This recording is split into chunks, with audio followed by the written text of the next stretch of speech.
What do you think, Tracey, in terms of, AI impacting pricing perception of agency services? What are you seeing there, and what do you think is going to happen over the next, I suppose, 12 to 18 months? I mean, I think we're going to see a quite a dramatic change. I think, we've kind of, in the last 12 months, everybody's stepped into AI as a model that you need to be leaning into for your clients. It's kind of very clear that there's going to be enormous amounts of efficiency from that. So what does that mean? The real question is, and it's an expensive thing to be involved in. So an agency needs to work out how they're going to monetize their AI capabilities. And I think we're going to see kind of a trend and a movement in how we kind of price.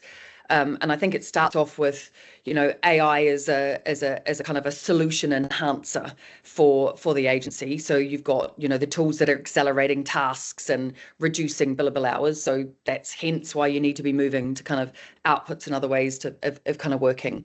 Then you're going to see it as kind of AI as an operations enhancer. So that means that, your reporting is going to get better, your allocation is going to get better, running your business is going to become more efficient. So even then they're going to be wanting to kind of share in some of their efficiency. So once again, that's going to be pushing you towards a kind of a different model. And I think, the kind of the mid-mark will be where you're going to need to start to price for these kind of AI outcomes and be confident around those. What are the metrics, kind of various different elements as well.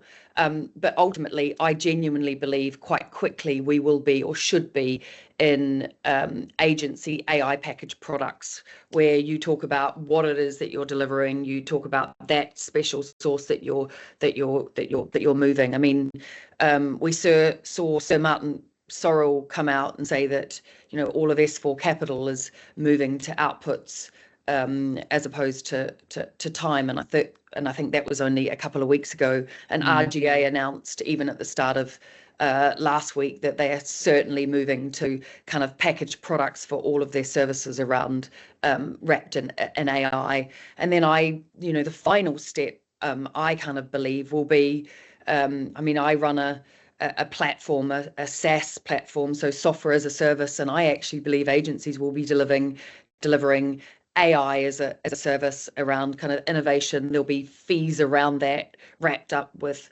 other things that they produce, I will make the finance people happy for sure. Well, absolutely, the recurring revenue. But I think that finance is absolutely pivotal, as I said, with this pricing council. So, you'll get to the point where you'll have a series of what I would say questions or scenarios that you might go through of what you could deliver for a client. And you may have a intelligent agent that you speak to, and it produces those different scenarios as services, and with a price at the end. I mean, why not? That's kind of, if I look, a long term in advance. I mean, we arrived here on a skateboard today, Tracey, but we're going to be taking off in a rocket ship in I think 18 months, 2 years. John, exciting or frightening, the AI impact?